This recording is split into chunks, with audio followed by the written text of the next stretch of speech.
testing.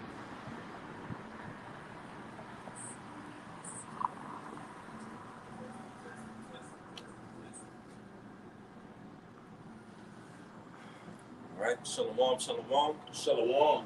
right, we're the Hebrew Israelites of GMS Louisiana of the Lafayette camp.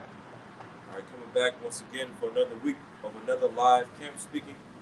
Okay, preaching the word of Yahweh Shemel Shai. All right, but as always, before we get started, we already facing the east, so we want to give our praise and glory to Yahweh Ba'Shem, Yahushua Ba'Shem, Harakadash.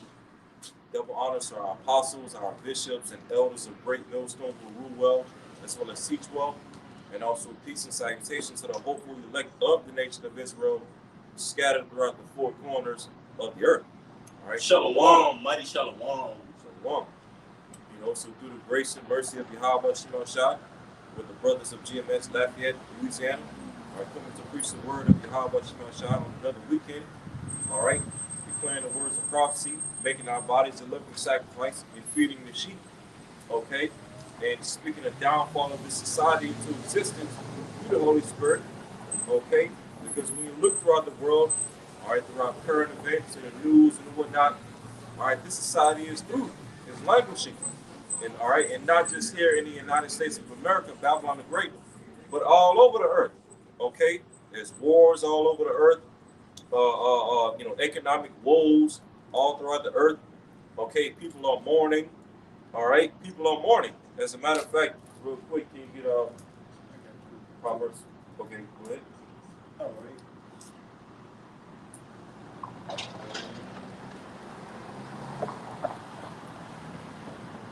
It's the book of 1 Thessalonians, chapter 5, verse 1. But of the times and the seasons, brethren, ye have no need that I write unto you. For yourselves know perfectly that the day of the Lord so cometh as a thief in the night. Right. So the day of the Lord, the day of Yahushua and the holy angels coming back and cracking the clouds is going to take these people of the world like a thief in the night. Because the average person around the society is not, crying out or expecting the Lord to come back and do away with all this wickedness on the earth and set up a righteous kingdom. Okay, the average person is only concerned with, eating, drinking, marrying, being given into marriage. Okay, making their money and doing this and the third, just worldly stuff. Okay, and ultimately that mindset is going to lead to billions of people taking that charagma in order to continue doing those things. And so, ultimately when World War III pops off, which is very, very close, and the missiles get shot off on this place, that's when Yahushua and the holy angels are going to come back to deliver his elect. Okay? And when those things happen, it's going to take these people off guard, like a thief in the night. You see? Real quick, Revelation 11 and 14, the second woe is past, and behold, the third woe cometh quickly. The second woe is past. What is the second woe? World War II. Okay, because you had the first woe, which is World War I, the second woe, which is World War II, and as I just said, the third woe coming quickly, which is what? World War III. All right, well, you're gonna have these different countries around the world: Russia, China, okay, Iran, North Korea, India, Pakistan. All right, that are all gonna form an allegiance together to basically come up against America, right, and against the current state of Israel. You see, and even as a reason of Revelation the 17th chapter, even the countries that are allied with America, all right, NATO, the EU, are also going to come up against America. Okay, America's going to end up doing something stupid to where it's going to cause their allies to even come up against this place and destroy it by way of fire and nuclear missiles. You see? Real quick, Isaiah chapter 9, verse 5. For every battle of the warrior is with confused noise. Right. Back in ancient time, when men, in these armies and whatnot of these different nations will fight into wars, it will be fought, with confused noise and hand-to-hand combat, swords, shields, bucklers, bow and arrows, spears, okay, making confused huge noises and grunt noises and ooh and ah and this, that, and third. Well, now, as it's going to continue reading, now this upcoming war is going to be fought with what? But this shall be with burning and fuel of fire. So this next upcoming war, which is World War III, the war to end all wars, this time is going to be fought with fire. Okay? And what type of fire? Thermonuclear fire. Okay, the type of fire that can completely decimate a whole entire country off the face of the earth. All right? And that's what these different nations, such as Russia, China, India, Pakistan, Iran, and various other countries that have nuclear capabilities, are going to do to the United States of America. Okay, make this place completely desolate off of the face of the earth and make it inhabitable. You see? Real quick, Jeremiah 50:9. For lo, I will raise and cause to come up against Babylon an assembly of great nations from the north country, and they shall set themselves in array against her. From thence she shall be taken. Their arrows shall be as of a mighty expert man. None shall return in vain. Hey, so the Lord, as I just said, the Lord's going to cause an assembly of great nations from the north to ultimately come up against Babylon, which is Babylon the Great. Okay, Babylon, America, that you read of in this chapter, Jeremiah 50. Okay, the Babylon spoken of in this chapter and chapter 51 is talking about America, not the ancient Babylonian kingdom. So the Lord is raising up an assembly of nations from the north, or to shoot their arrows or their missiles, right, against Babylon the Great, America. And what are those countries, all right, from the north that the Lord is raising up? Russia, China, North Korea. Gog and Magog. Yep, Gog and Magog. Okay. The Lord, and not to mention, okay, Russia is also ruled by Edomites, just as America is ruled by Edomites. So ultimately, the Lord is using, okay, Edomites to take down other Edomites, That's right, man. The Lord said he's going to destroy the wise men out of Teman. All right? Is there a bastard that dwelleth in Ashdod? So you got illegitimate nations of people inhabiting the chosen land of the Lord's people. Because according to scriptures, it says that when we're in that land, we shall learn war no more. Why is there so much uproars? Why is there so much violence? Why is there so much injustice going on in that land? Because prophecy has to be fulfilled. This is Jeremiah 50:9. For I am raising up an army of great nations from the north. They will join forces. They will join forces to attack Babylon, and she will be captured. The enemy's arrows will go straight to the mark. They will not miss. Man, hey, so the Russians, Chinese, Japanese, and Koreans, okay, they're going to capture this place, and shoot their arrows at this place, which the arrows are symbolic of nuclear missiles. Not talking about actual bow arrows or actual spears. Yes. Okay, it's talking about missiles. It's talking about missiles. That's right. Right? So, this is 2nd Ezra 16:13. It says, I'm going to start at 9. A fire shall go forth from his wrath, and who is he that may quench it? I'm going to start at 7. Salakia. 2nd Ezra 16:7. May one turn again the arrow that is shot of a strong archer? The mighty Lord sendeth the plagues, and who is he that can drive them away? A fire shall go forth from his wrath, and who is he that may quench it? He shall cast lightnings, and who shall not fear? He shall thunder, and who shall not be afraid? The Lord shall threaten, and who shall not be utterly beaten to powder at his presence? Right. So those missiles described in the chapter as arrows are going to beat these people into powder, meaning what? It's going to dry them up. It's going to, basically burn all of the moisture out of their body. Yes, desolate. Yep. Hey, and the scriptures tell you, I'm going to get it real quick. All right, just backing you up, brother. This is Zechariah 14:12. And this shall be the plague wherewith the Lord will smite all the people that have fought against Jerusalem. Yeah, that have fought against the true Israelites, not have fought against those small ants that's in the land right now. No, the Lord's going to smite. The Lord, Yahweh is getting ready to smite all these different nations that have fought against his people. Okay, so-called blacks, Latinos, Native Americans, with which are the true Israelites, the true Jerusalem. See, go ahead. Yep, hey, and that's the example of Yahushua, man. It tells you in the 2nd Ezra 13th chapter, he shall not lift up sword nor instrument of war, man. So he's going to come back with the strength of the right-hand side of the Father, man. Zechariah 14:12, and this shall be the plague wherewith the Lord will smite all the people that have fought against Jerusalem.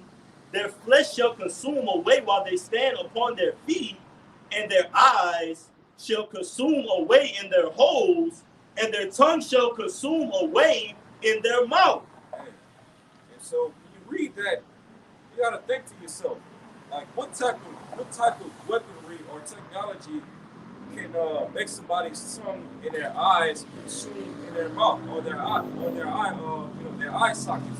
What type of weaponry can do that? Okay, only a weapon of mass destruction, right? Which is a missile. Okay, nuclear warhead, nuclear fire. You know, nuclear warheads, nuclear fire. Okay, hypersonic nuclear missiles. That's the only type of weaponry that can do something like that to somebody. Consume their tongues and consume their eyes within the eye sockets. Okay, and basically reduce them to powder. You know, dry them all up. Hey, and that's like it onto that flood, man. Because guess what? When that flood hit those inhabitants in the time of Noah, guess what? It consumed them. But it was with water, all right? But this time it shall be with burning fire. So we see people, we see the naysayers, man. It doesn't matter if you don't believe in this thing, man. These are the words of the Lord coming out. These are not our own vain opinions. This is the word of the Lord telling you that this place is going to be destroyed. The word is telling you that these nations are going to come up against America. The word is telling you that Yahushua is not going to have to lift up any sword or instrument of war, man, on our behalf, man. So you're persecuting us and going to persecute us and look at us a certain way and shake your head and scoff because of the words we speak, ultimately because you're against the word. You're against order, man. All right? Go ahead, bro. This is 2 Peter chapter 1, verse 20. Knowing this verse, that no prophecy of the scripture is of any private interpretation. Verse 21, for the prophecy came not in old time by the will of man. Not in old time by the will of man, they were inspired. What were they inspired by? The scriptures tell you that wisdom coming from heaven. The scriptures tell you in Maccabees that strength coming from the heavens, man. All right? So the understanding of the word, all right, comes from the heavens and is inspired. The Spirit inspires us to go out and teach, to be willing and apt to teach, man, to go out and preach the tidings, the gospel, the good news. All right? Lamentations, mournings, and woes. This book is sweet and also bitter.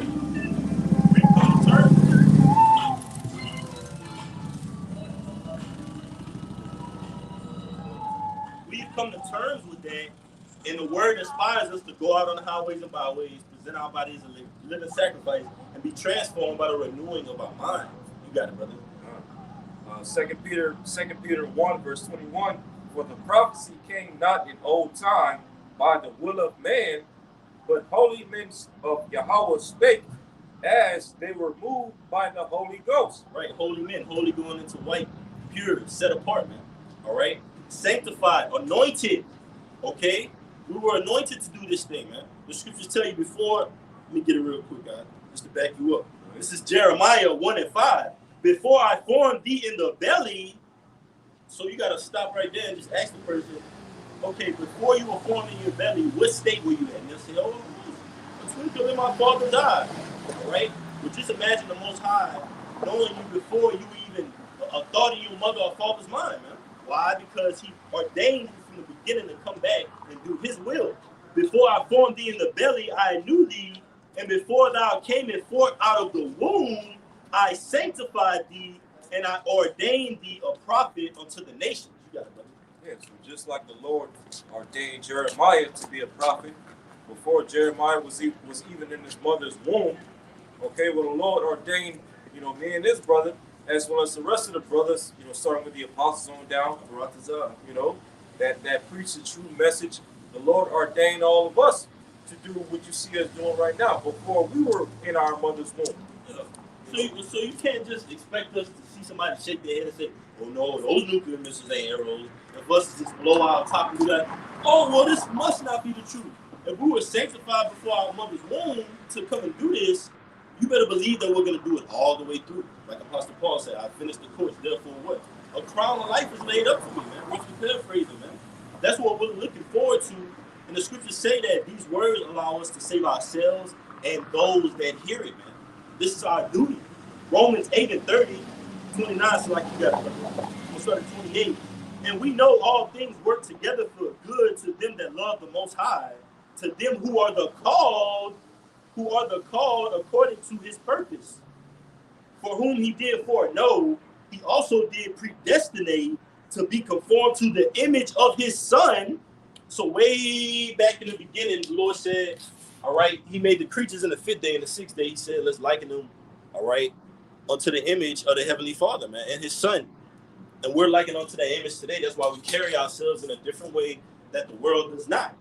Why? Because long ago, the Lord said, okay, well, on this day in 2023, you're going to be in this place in Lafayette, Louisiana, prophesying unto the nations, man. Even if the prophesying unto the winds, man, because we know the Lord controls the spirits. The Lord will make somebody just pop up and we'll be like, man, where did they come from? Just start asking questions. The Lord giveth the increase. Romans 8 and 29, again, for whom he did foreknow, he also did predestinate to be conformed to the image of his son, that he might be the firstborn among many brethren. Moreover, whom he did predestinate, them he also called, and whom he called, them he also justified, and whom he justified, them he also glorified. And so the Lord, before the foundation of the heaven and the earth, before the Lord wrote the script that we know as life and reality, whatnot, the Lord had already ordained in his glorious mind, okay, who he wanted to form after the image or the likeness of his begotten son. He already ordained who he wanted to be justified in these latter days, who he wanted to condemn. Yeah, who he wanted to condemn as well in these latter days. So Lord Yahweh Shema Shai had already had the game, so to speak, rigged before the game was even invented. Yes. Right. Verse 31, what shall we then say to these things? If the Most High be for us, who can be against us? Hey, if Yahweh Shema Shai be for me and this brother, as well as the rest of the Akim out there, starting with the apostles and the elders on down, that preach the true message. Hey, if the Lord is with us, and if this thing of ours is truth, is of Yahweh Shema Shai, which we wholeheartedly believe, then what in this world can come up against us? Like Yahweh Shai told the apostle Peter, the gates of hell shall not prevail. Yes. So all of this, these strongholds that come up against this truth, or this ministry, whether they be in the world or even amongst Israel, these different camps. Hey, none of these other doctrines and strongholds and beliefs can topple this truth.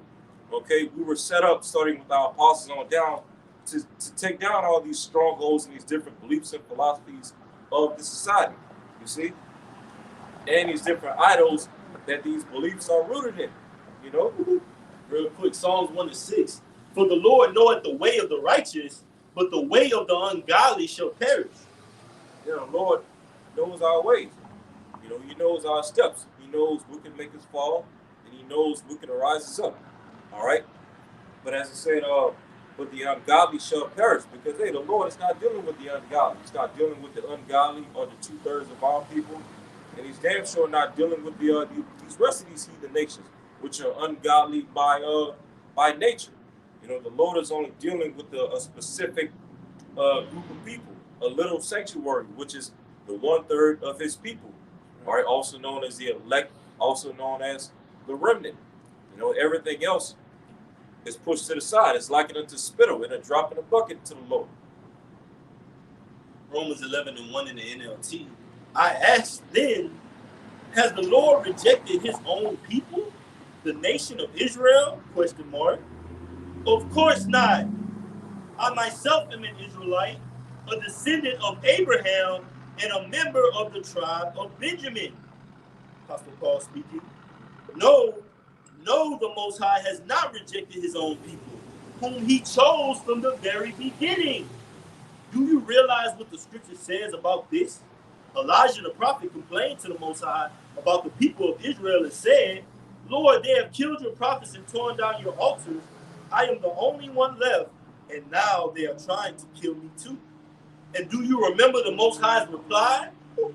He said, no, I have 7,000 others who have never bowed down to Baal. And that's Apostle Paul quoting the Old Testament, man. Saying that the Lord said he reserved for this time, man. Just like he reserved in that past time. That 7,000 that have not bowed to the image.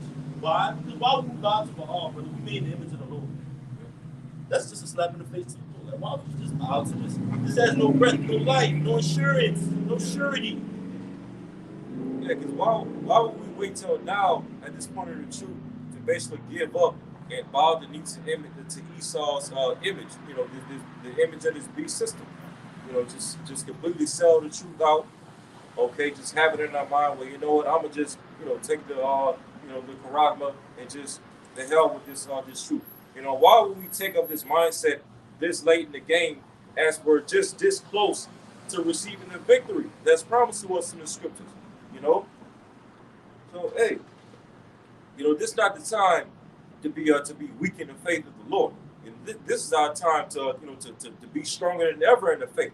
Okay, because we're just that much closer to receiving the victory, and at the same time, we're just that much close to seeing Esau, Edom, and the rest of our enemies be taken down. Okay, utterly. You know.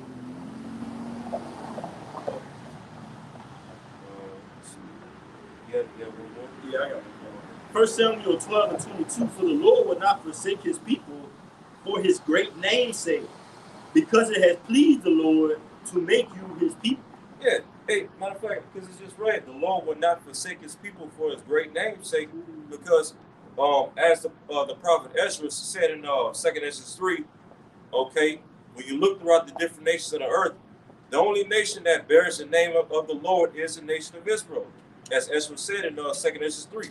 So the Lord is not going to do away with his people, okay, because by doing away with his people, it'll basically be likened unto him doing away with his name. You know? Yep. Hey, I got one in Jeremiah to back you up. And this is a favorite of mine. Just going into the magnitude of importance that the nation of Israel is to the Most High. Jeremiah 31 and 35. Thus said the Lord, which giveth the sun for a light by day, and the ordinances of the moon and of the stars for a light by night, which divided the sea when the waves thereof roar. The Lord of hosts is his name. So Jeremiah was saying, hey, the Lord's name didn't change, even back then, man. So why would we call him Jesus Christ today? All right? Jeremiah 31 and 35. Thus said the Lord, which giveth the sun for a light by day, and the ordinances of the moon and of the stars for a light by night. And it goes into that in Genesis, the first chapter.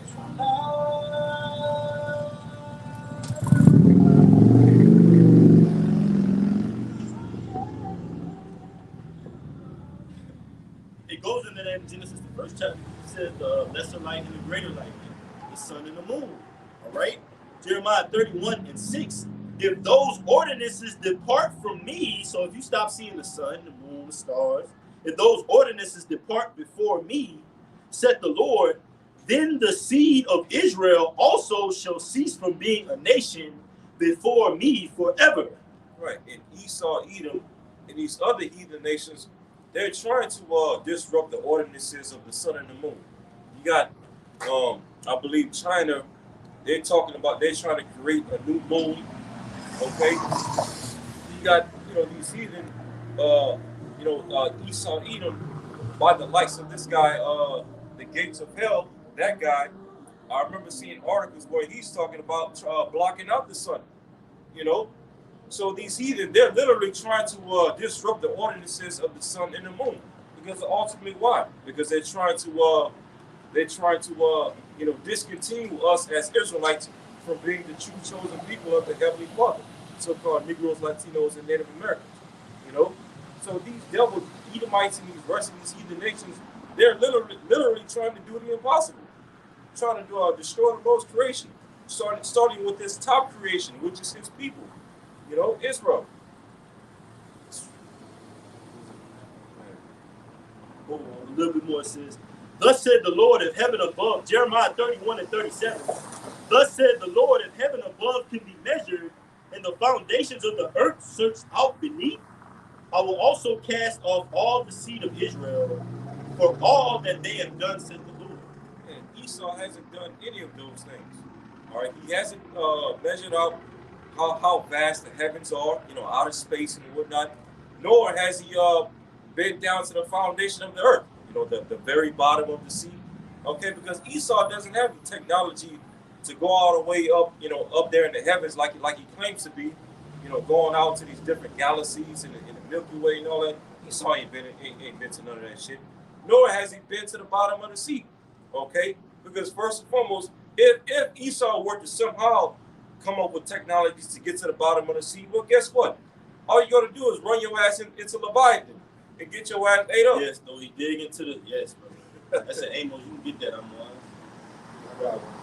This is just get that one for the it's just a Google fact. A mere 5% of the global ocean has been explored, and less than 10% mapped using modern sonar technology. Less than 10% now. Yeah, map, quote unquote, right? Okay.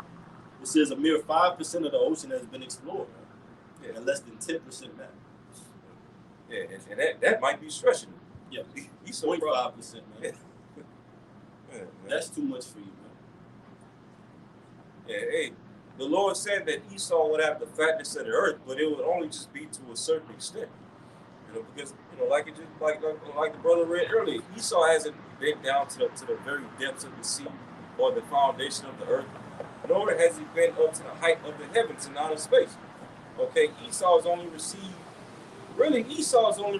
just a piece of a fraction of what we're going to receive when we get into our blessing. Because just like Esau was blessed with the fatness of the earth, and all that, but guess what? Jacob was also blessed with the fatness of the earth. But this time, we're going to be able to discover all of the Lord's creation, okay, with the new bodies. And through the new bodies, we're even going to learn how we ourselves were created. How the body was formed, the different elements. Okay, we're going to be able to explore the depths of the sea and the height of the heavens. All of that, different planets. Things that Esau could never imagine to discover. Because all you would do anyways is just defile it. The scriptures say you enlarging yourself as hell, man. And you ain't even satisfied with that. So you don't want to go to battle with that type of person. You don't want to go to war with that type of person unless you're backed by a higher power.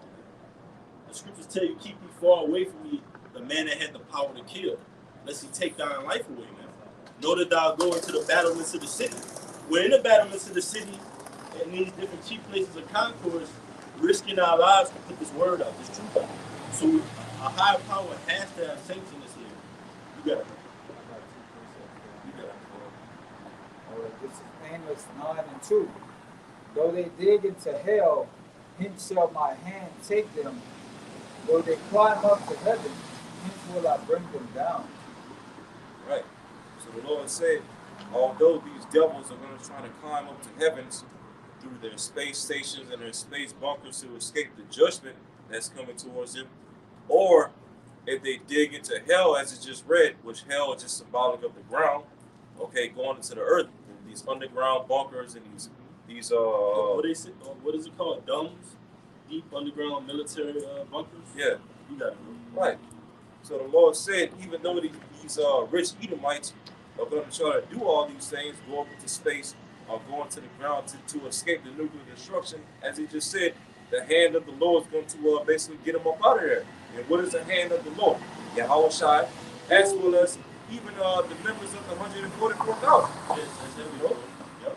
Because we're literally pulling Esau out of it and lifting up that skirt by the word, man.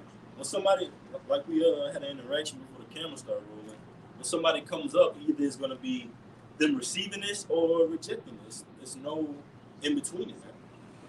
So who's going into it, how basically you have people on the earth right now that are walking in vain, but also people on the earth that are walking in the purpose, man. Statues of Yahweh Shai, like the brother went into, the Lord's hopeful elect. We're pulling down this system, man. every day that goes by, more and more prophecy is being fulfilled. And it's going to be declared that we are those prophets, we are those seers, man. You got it, man. You got some more? One more precept backing up what the brother was saying is, Esau basically trying to search out the depths of the ocean, all right, trying to understand the depths of the universe, all right, and different things like that, right? This is Job 14:5.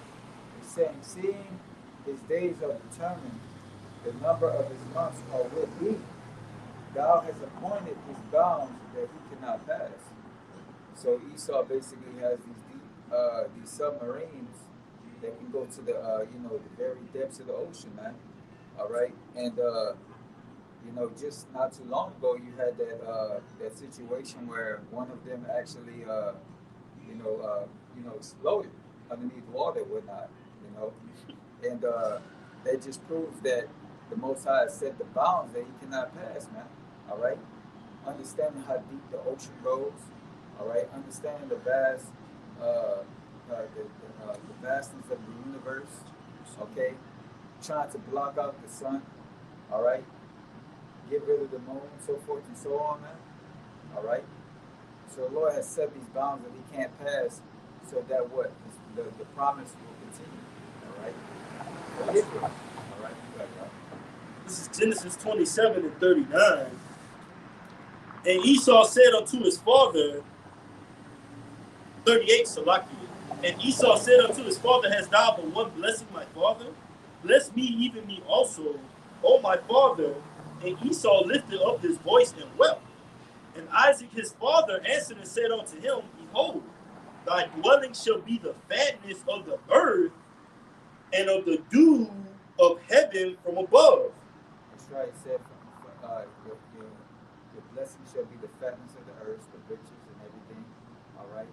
And the dew of earth being, just the outer atmosphere of the earth, man. All right. Everything that you see in the atmosphere, man. You can't pass what they call that, you have the stratosphere, which is like the first layer of like the air. Then beyond that, you have the troposphere, which is like above the stratosphere. They like you can go to and then I think the outermost layer of the Earth's atmosphere is called the exosphere, which Esau ain't been up that far. Yeah, exosphere, magnetosphere. Yeah, the different levels of the Earth's atmosphere. I think got a word between the stratosphere and the troposphere. That's what the ozone layer is. Exactly. Yeah. And they say it's nothing but radiation out there. It's like a force field that the Most High purposely put up to where Esau can't get outside of that, outside of this realm. He's already been polluted, the levels that he can penetrate with satellites and different things like that. All right, his space stations, his space army. All right. So, man, just imagine if he had access to all the rest of the universe, man. It'll be polluted just as it is down here on Earth, man. The water's polluted. Okay, you got a place in the ocean that's called what is it called? It's called dead zone. The ocean is just full of plastic, huh? It's straight plastic, paper, all kinds of different things. That's man. multiple. Yeah, that's multiple places on Earth, but there's one Pacific where it's just a mass amount of it. It's a mass amount of it. Yeah, and they try to go there and try to clean it up, man. But the damage is already done, man. You got microplastics that get into the animals, swallowing these different birds are swallowing these things. All right, it's getting into the reefs. All right, it's getting into a lot of things, man. All right, so the animals are even suffering, man. All right, because of this dude's pollution. All right. I saw on Instagram yesterday where it was like a bunch of fruits, like a bunch of different types of fruits had got recalled. From some supermarket somewhere. Like cantaloupe.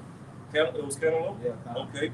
But yeah, you had like certain fruits, like cantaloupe, that was being recalled because of salmonella. They said like 50 people had got infected to that guy, you know, how the hell you pollute the fruits? Like, come on. Like everything in the earth that has a seed inside of it, whether it be people, animals, fruits, vegetables, plants, everything on the earth that has a seed inside of it, Esau is just utterly polluting it. Okay, trying to recreate creation basically. But all he's doing is just destroying creation. It's the word bound in Job 14. Strong's H 2706. Hulk. It says bound, limit, something prescribed, something due, prescribed task, prescribed portion. If you prescribe something to somebody, that prescription eventually runs out. That's why it's called a prescription. It runs out eventually. So it says enactment, decree, ordinance. It says conditions, civil enactments prescribed by God. It says civil enactments prescribed by the Most High. So the Most High puts them civil enactments on different nations, right? One nation ruled for a certain period, another nation ruled for a certain period. That's just like to Esau, but the reign of the elect is forever, man. So all these nations have ruled up until this time right now where we're about to come into. The righteous is finally going to be back in their earned, rightful due seats. And this is their word due in Genesis 27.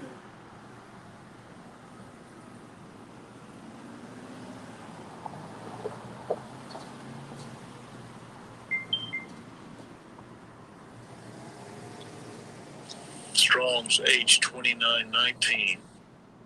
Tal. It says dew, light mist, night mist. It says light rain, dew. And dew can't become full out rain. So that's like to Esau. He can't get to a certain he's given a dew of heaven. That's why he hasn't been on it. That's why he hasn't done certain things according with his technology. He's the father of lies, so he puts it out there. He has the technology to deceive and make it seem that his power is greater than it actually is. Just like on the Wizard of Oz, he had the power to deceive the lion, the Tin Man, Dorothy Alderman. He had the power to deceive them throughout that movie because of the technology that he possessed. Man. Oh, you want this in America? Okay, you want a heart? You want a brain? You want to go back home? Do as thou will. So it says, as covering vegetation, dew, night, mist. So he, like the brother brought out, he's been appointed his bounds that he can't pass, man. That's why his knowledge on this side, his left hand knowledge only goes so far. And you see how he's gotten out of hand with this diabolical plan he has for the Quran, man. Totally sloppy plan that he's putting out, and it's going to be foiled by the Most High. Because if it was such a great plan, then why did the Most High say he's not going to lift up any sword or instrument? If you were such a great opponent, Esau, you got it, man. And speaking of the Quran, when y'all supposed to get Isaiah 42:9? It's the book of Isaiah, chapter 42, verse 9. And it reads,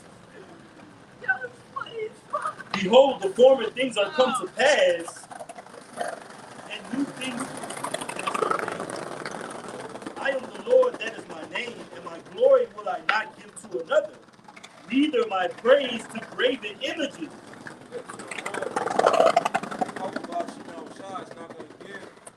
That's the name of the Lord, who is the God the Son, and how about Shekinah Shai. And as I said, he's not going to give his praise to graven images.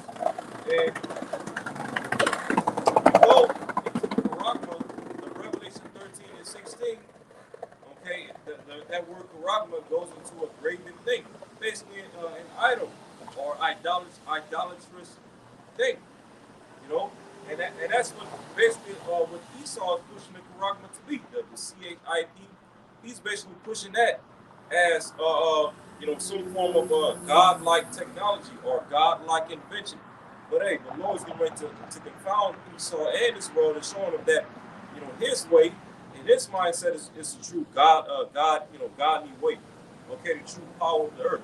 and not some man-made invention. You know? Go ahead. Or understand something. Isaiah 42:9. Behold, the former things are come to pass, and new things do I declare. Before they spring forth, I tell you of them. So the former things that come to pass, the things that happened in previous prophecy have come to pass up to this very day. And now through the Holy Spirit of Yahweh Shemashah, we, the men of the Lord, we're declaring the new things that's getting ready to come to pass according to the scriptures. All right. And as the Lord said, before they spring forth, meaning what? Before they come to pass, he's going to tell you of them. All right. And the new things that's getting ready to spring forth in the earth is the Karagma, the Revelation 13 and 16. Because that's where Esau Edom is ultimately trying to bring the society into an NWO, a New World system.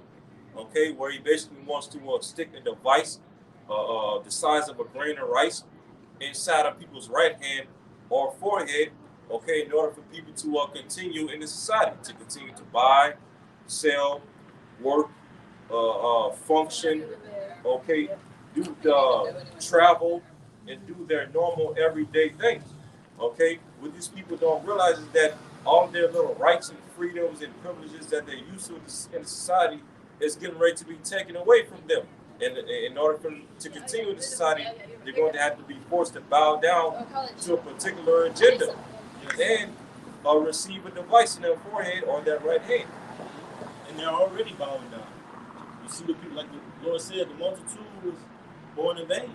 The multitude is bowed down. They might not literally take a knee, but they do it in their actions, man. They do it in the way they live their lives, what they conform to, what they settle for, right? What they worship, like the brother was going into, man. And it's all going to come down to that, who do you serve? Life or death, man. For everybody. It's going to have to make that choice, man. But guess what? The Lord said he sanctioned us from the beginning to come on the earth right now to make the choice of no. So if we're of the elect, that's why we say, Abarat is our Lord willing, because if we're of the elect, we're not going to bow to the image. The Lord said he reserved us. He put us on reserve, not to bow the image of the society. So our lives was going to reflect that. You're going to see us preaching somewhere where the Lord raised us up at. We're going to be assembled together, teaching the sound doctrine of the scriptures. And guess what? After we wait for it, it shall come to pass, man. We're going to see these things happen. But do you have faith? This is Psalms 33 and 3 backing you up. Sing unto him a new song. Well, I'm going to read from the next verse first. Isaiah 42, and I'm going to read 9 again. Behold, the former things are come to pass, and new things do I declare. Before they spring forth, I tell you of them. Sing unto the Lord a new song, and his praise from the end of the earth, ye that go down to the sea, and all that is therein, the isles and the inhabitants thereof, man. So all the elect, all right, are going to be singing forth this new song. Revelation 7 and 9 says, all right, different nations, different tongues, different peoples. Guess what? You're going to have Israelites coming from amongst different nations, speaking different tongues, looking like different peoples. But they're going to show forth that they're children of the Most High. The Lord is going to raise them up and signify them and say, okay, he's got a sign, he's got a sign, he's got a sign. This is a sign of a prophet that I've raised up. And it's going to be known to the entire earth, man. Like, I believe when it goes into Samuel was ordained, all right, they knew it from Dan to Beersheba, man. Everybody knew that he was a prophet. There was no denying it. Convincing evidence. And like it goes into Revelation, the 14th chapter, we sing that new song, Babylon is going to be destroyed. Don't take the Quran, fear the name of the Lord. And ultimately, that old song, like it goes into Exodus, the 15th chapter. All right, the Lord is a man of war. That's all simultaneously what we're saying, man. The Lord is going to come back and deliver his people, and literally from out of that flood of fire. All right? It's literally the horse and his rider are going to be thrown into that sea of fire, man. You got it, brother. Real quick, let's go to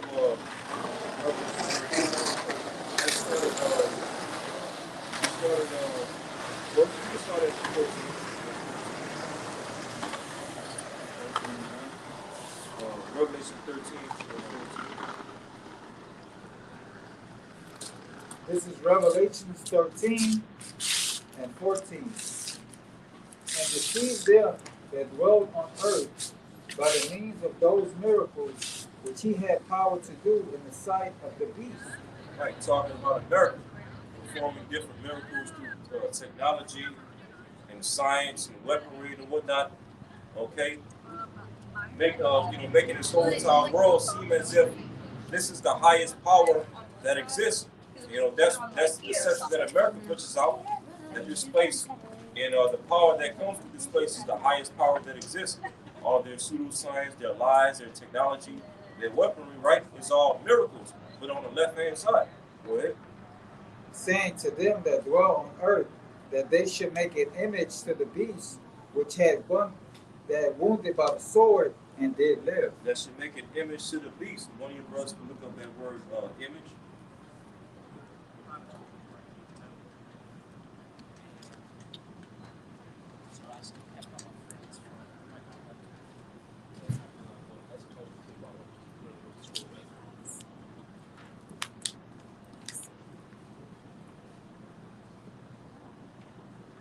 All right, because we know the image of the beast is not talking about a picture of white Jesus or Cesare Borgia. No, it goes beyond that.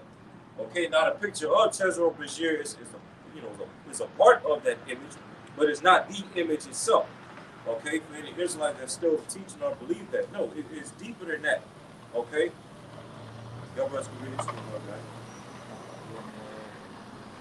right? This is the definition of image in the blue letter. G 1504. Icon. An image, figure, likeness. Figure or likeness. So America, along with NATO and the EU, would make themselves a figure or a likeness to the beast that was ruling before it, which is what? The ancient Western Roman Empire. So that's what that image goes into, a figure or a likeness. Okay, not talking about an actual picture that you put up before people, all right, telling people to bow down to it. No, it's talking about how America, NATO, and the EU would model itself after the ancient Western Roman system. Now, can you jump down to the Strong's definition? Right. Strong definition, it says a likeness, literally, status, profile, or figuratively, representation, resemblance. Right, a representation or resemblance. So this system, America, NATO, and the EU, is a representation or a resemblance of the previous beast that ruled before it. Okay, the ancient Western Roman Empire. Okay, or also known as the pagan Roman Empire. So that's what this system has set up today. That same ancient Roman system all over again. But this time in a newer, more sophisticated technological way.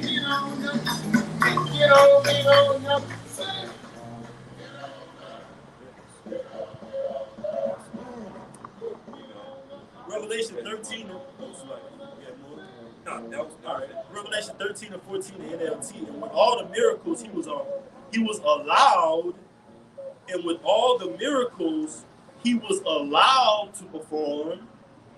So who allowed him to perform this? The scriptures tell you, I believe in the book of Job. All right, he disappointed the devices of the crafty that they cannot perform their enterprises. So the Lord give you a certain boundary, but guess what? After that bound, you're knocking at the ceiling like that. It's a cap to it, to Esau Edom's power in this society. So we know the end result is prophesying to them. The Lord's going to deliver us. Fear not thee that can kill the body, but can destroy the body and the soul of hell, roughly paraphrasing that. So the Lord has more control than Esau Edom. We're just in his world, like it says, the beast that I've given to reign in my world. The Lord allowed you to have this dominion, Esau. And you're a reflection of the ancient Roman Empire, man. Revelation 13:14 again, and with all the miracles he was allowed to perform on behalf of the first beast, he deceived all the people who belong to this world. He ordered the people to make a great statue of the first beast. who was fatally wounded and then came back to life. Right. And again, we know it's not talking about an actual statue or an actual picture, but it's talking about a system. Okay? America modeling itself or making itself a representation or resemblance to the ancient Roman system. As it is said, that was wounded but did live. And what was the ancient Western Roman Empire wounded? Around 475, 476 AD. Okay, which when you go into the history, was the official fall of the ancient Western system, and then literally around a thousand years later, during the 1300s, This was the start of the so-called Dark Age. yep, that's when that 475, 476, I think the Dark Age started. So that's prophecy. Yep. Revelation, the 20th chapter. You got it, brother. that's when that like the brother was going to, when the Renaissance came up, which means rebirth. That was that deadly womb of the ancient Western system healing and being able to live again and flourish. And it all led to what we see today. The United States of America, NATO, and the EU. Okay, this is the image of the beast system. All right, go ahead. That was it. You got it. You continue on. Okay. Verse 14. And deceive them. Well, I'm going to start back at 13 again. This is Revelation chapter 12, verse 13. And he does great wonders, so that he maketh fire come down from heaven on earth in the Son of Man. Right. The atomic bomb, nuclear missiles. Okay. What happened in Hiroshima and Nagasaki back in World War II. All right. That's the fire that came down from heaven that this beast system performed. Okay. As a left hand miracle to deceive the world. Go ahead.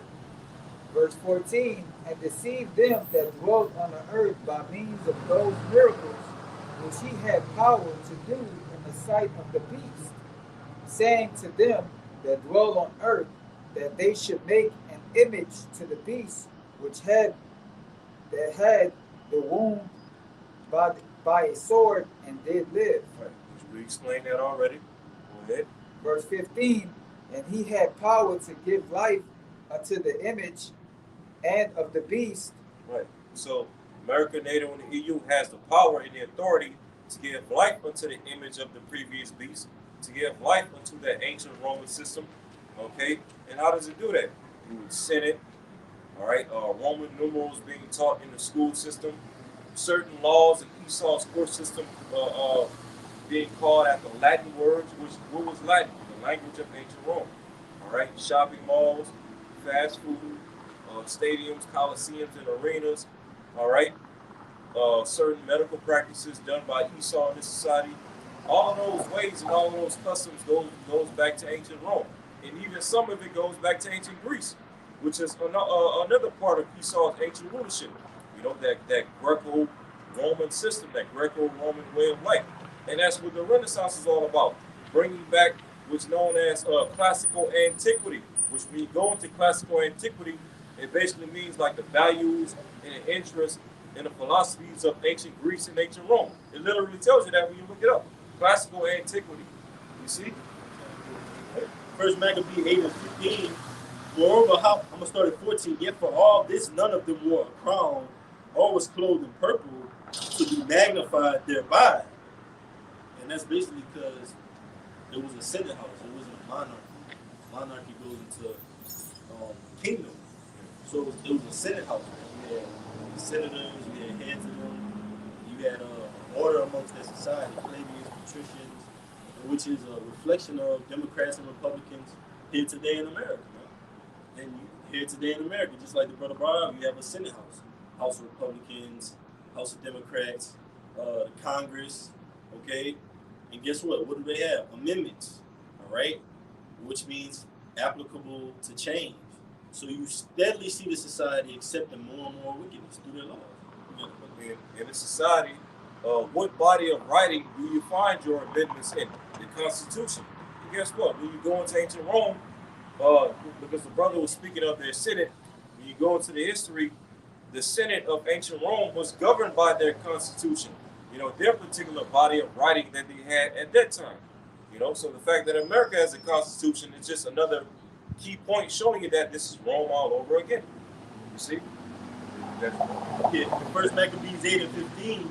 Moreover, how they had made for themselves a senate house, wherein 320 men sat and counseled daily, consulting always for the people, to the end they might be well ordered. And that's the same way America assembles their council, assembles their senate house. Let me see real quick. How many members of the Senate? America. Members, Senate. The Senate is composed of 100 senators, 2 from each state, so you got 100 senators. 2 from each state. All right. It says how many members of the House of Representatives? The number of representatives with full voting rights is 435, a number set by public law on August 8th and in effect since 1913. So hey, it's governed just as ancient Rome was governed. But it says, and that they committed their government to one man every year who ruled over all their country, and that all were obedient to that one, and that there was neither envy nor emulation amongst them. Right, so as it's going into, right, in the Maccabees, ancient Rome, when they had their Senate, eventually they would appoint one particular ruler every year to rule over their Senate and over their country. And today you can liken that to the president, which in this society, the president is voted every 4 years rather than every 1 year. But all in all, it's just that same system, okay, playing out today here in America. That's when they don't need you. Even you had Caesar, he tried to make it a monarchical kingdom under his rule. And that's when you go into the Etruscans history. I believe it goes into how the Lafayette people went into looking like Esau. So the Greeks came into power. That's Esau, Edom, fulfilling prophecy. Eve was multiplied on the planet Earth. Yeah. Go back to verse 15. This is Revelations. Let's see. Revelations 13 and 15. And he had power to give life unto the image of the beast, that the image of the beast should both speak. We'll stop right there. It said that the image of the beast should both speak. Now, how would the image of this beast system be speaking in these latter days? Real quick, jump up to verse 11. Verse 11. And I beheld another beast coming up out of the earth, and he had 2 horns like a lamb, and he spake as a dragon. And what? He spake as a dragon. He spake as a dragon. So that's how this beast system, America, NATO, and the EU will be speaking in these latter days, as a dragon. Now, it said 2 horns like a lamb, and as our apostles and elders always break down, the 2 horns represent what? The 2 political parties of America, the Democrats, the Republicans, okay? And as I just said, they will be like a lamb, meaning what? They will be pushed as, the solution or the messiahs of everything that's going on in society. Just as the lamb in the scriptures is synonymous of what? Of Yahweh Shai. The Lamb of God, the Lamb without blemish, as it says in Peter's. So these 2 political parties of America, the Republicans and Democrats, will be pushed as a lamb, or solutions, or some type of messiah in this society. But as it just said, but they spake as a dragon going into what? Draconian laws or draconian measures. Now, real quick, I have some information right here. Okay, this is rock it up. All right, now this is from Britannica.com. All right, and it says Dracon or Draco. Okay, Draco from Britannica.com. It says Draco flourished 7th century BC. It says Athenian lawgiver whose harsh legal code punished both trivial and serious crimes. Now, when it says Athenian lawgiver, okay, what does that make you think of? Athens. And what is Athens? Okay, the capital of Greece. Okay, so Draco was an ancient Greek, all right, an Athenian lawgiver, as you just said, whose harsh legal code punished both trivial and serious crimes in Athens with death. Okay, draconian measures, punishing basically any and every little crime by way of death. It says, hence the continued use of the word draconian to describe repressive legal measures. So this particular lawgiver, Draco, okay, who's around during the ancient Greek period, all right, the 7th century, he was known for pushing and promoting his harsh draconian laws and measures. All right, and I also have some more information. This is also from Britannica.com. It says draconian laws. It says draconian laws, traditional Athenian law code allegedly introduced by Draco, all right, 621 BC. It says Aristotle, the chief source for knowledge of Draco, claims that his were the first written Athenian laws, and that Draco established a constitution enfranchising hoplites, the lower class soldiers. Okay, basically promoting the basis of men during the time of ancient Greece at this particular time. And it says the draconian laws were most noteworthy for their harshness. They were said to be written in blood. You see, his laws were written in blood rather than ink.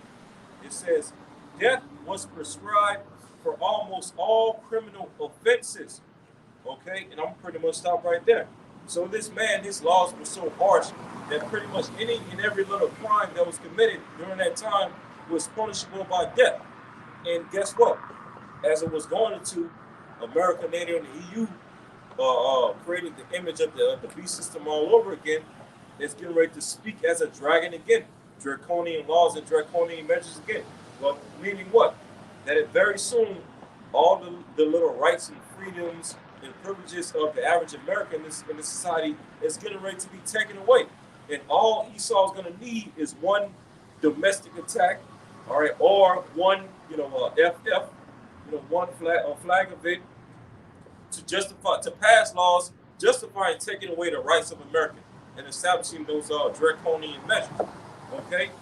Good, bros. Yeah, go ahead. This is Daniel 8 and 25. And through his policy also he shall cause craft to prosper. Again, Daniel 8 and 25. And through his policy also he shall cause craft to prosper in his hand, and shall magnify shall magnify himself in his heart, and by peace shall destroy many. He shall also stand up against the Prince of Peace, the Prince of Princes, but he shall be broken without hand. So as the brother was just going into this guy, Esau Edom, he causes craft to prosper through his policies, man. All right, how to deceive and trap people in, all right, and into his basically into his plans, man. All right, which is what? The NWO, man. All right. His agenda. All right. Agenda 21, man. All right. This is the book of Psalms. This is the book of Psalms, chapter 94, verse 20. Shall the throne of iniquity have fellowship with thee, which frameth mischief by a law? That's right, man. So Esau, he framed mischief by law, man. All right. Can you go into that word mischief out? I'll get it for you. Yeah, man, because one more time, I'll bring it out one more time. This is Psalms 94 and 20. Shall the throne of iniquity have fellowship with thee, which frameth mischief by a law? That's right. He framed mischief by law, man. All right. How to entrap people. All right. The scriptures talk about how they get together. All right. And what pretty much try to conjure up ways, all right, to entrap you Israelites first and foremost, but the rest of the majority of you people too, man. All right, by way of his laws, man. All right, you got that up? Sure. All right. This the word mischief. All right. This is the word mischief from Psalms 94 and 20. So Strong's H 5998, it says, I'm all. I'm all. It says, so Strong's H5999, it says, I'm all. I'm all. It says, toil, trouble, labor, okay, mischief, toil, labor. All right, the Strong's definition, it says, toil, wearing effort. It says worry, whether of body or mind. It says grievance, iniquity, labor, mischief, miserable, painful, perverseness, sorrow, toil, travail, trouble. That's right. Amen. So basically, through his policies, he put hell and sorrow on the people, man. And as the scriptures say, when the wicked are in authority, the people mourn, man. All right. And this guy's in rulership, man. We just brought out in the scriptures where it talked about the Most High giving the fatness of the earth and the dew of the heaven, man. All right. All right. So what, man? This guy, man, he's the cause of all of this, man. All right. He's the cause of all the mischief, man. All right. The vast majority of our people are incarcerated because of his laws, man. To entrap Jake, man. All right. The crack epidemic. All right. That was all set up through mischief. All right. For what? To entrap our people, man. To have them work slave labor, man. All right. In these prison systems. All right. This is Revelation 13:11 again. And I beheld another beast coming up out of the earth, and he had two horns like a lamb, and he spake as a dragon. And like we're going into those two horns, going into the Democrats and the Republicans, which is a reflection of the ancient plebeians and patricians. And I got a little history on it. You just got more than one. This is from studentsofhistory.com. It says comparing patricians and plebeians. It says ancient Roman history shows that Rome had three different political periods. The first period was known as the regal period, 753 to 709 BCE, before Common Era, all right, which began with the founding of the city of Rome and lasted until the last king was overthrown in 509 BCE. That's when the monarchy was taken out. Then you had what we're going into in Revelation the 13th chapter, that Senate house. All right. And it says, during these periods, I'm going to read the letter in. This began the period known as the Roman. It says the city of Rome lasted until their king was overthrown in 509 BC. This began the period known as the Roman Republic, 509 to 27 BCE, give or take, which culminated with the Roman Empire, 27 BCE to 476 CE, which is Common Era or AD, Annus Dominus. All right, and we just brought that information out that the beginning of the Dark Ages was around 476 AD. So that was the fall of that ancient Roman Empire, which culminated with the Roman Republic.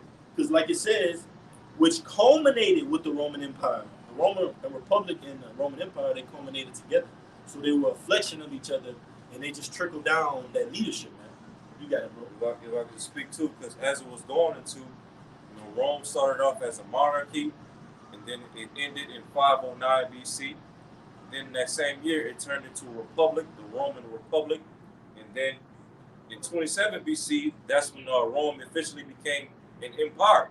Because basically what made the Roman Empire different from the Roman Republic was that during the time when Rome was a republic, it was ruled by a Senate, by way of its constitution, which governed its Senate. Then eventually, when Rome became an empire in 27 BC, what made it an empire was that now it was being ruled or headed by an emperor, or otherwise known as a Caesar, which at that time, 27 BC, the first man that was voted as Caesar or emperor of Rome was Octavian Augustus. And which really, it was originally supposed to be Julius Caesar, because that's what that word Caesar goes back to, Julius Caesar. They meant to make Julius Caesar like a perpetual dictator or perpetual ruler, but of course he was assassinated, and I think around 44 BC. Then they fought into various series of wars and whatnot. Then eventually Octavian came on the scene, and they made Octavian the emperor or Caesar of Rome in 27 BC.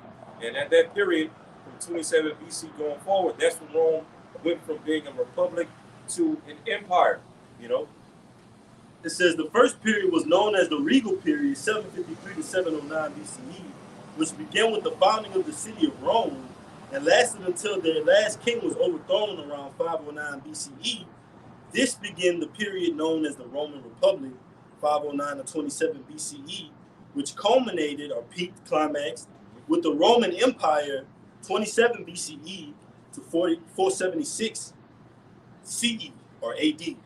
It says during these periods, society was divided into two classes known as patricians and plebeians. Patricians monopolized all the power in Rome, meaning they sought out to control everything in Rome. And that's likened onto the Senate House in America, man. All right? You just break a law and see. All right? it's like You step outside of their constitution or their code of ethics and just watch what happens, man. And they monopolized Israelites to the point to where anything they put into the law, you're taking it, you're accepting it. Okay, well, they said in the law, this case was passed down that says man and man can be together, a woman and woman can be together. It must be accepted in a society. This is the law of the land. No, man, this is the law of the land, man. All right, it says patricians monopolized all the power in Rome, and plebeians were becoming more and more upset. Between 500 and 287 BCE, Rome experienced struggle between the classes in what is known as the conflict of orders. It says the patricians were the wealthy land-owning noble class in Rome. That's what I wanted to get to. It says the patricians were the wealthy land-owning noble class in Rome, and that's like on to what? Yeah, your modern-day Republicans, man. All right, your Republican Party. All right, your Donald, your Proud Boys, DT supporters. All right, what do they all have in common? A stockpile of firearms, stockpile of land, stockpile of money, man. All right, in support of what? Their agenda, which is what? Enslaving the masses, their rule, all right, their way. It says, and they're ultimately, it's a political theater because you got the left wing and the right wing, which they're flying to the same destination, man. All right, they all work throughout the system for that NWO plan by the elites. It says, the patricians inherited their power, you see, inherited their power and held almost all the important government positions, such as the councils. However, only males could vote. In early Rome, patricians were the only ones who could hold political or religious offices. So if you got the patricians in power holding the political or religious office, what are the slaves doing? All right? They're conforming to it, man.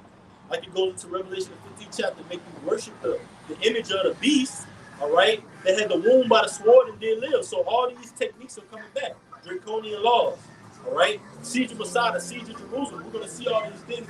But the Lord said the end is not nigh yet, man. But it says the plebeians were the commoners in Rome, or we got a little bit more patricians. It said the patricians were the wealthy land-owning class in Rome.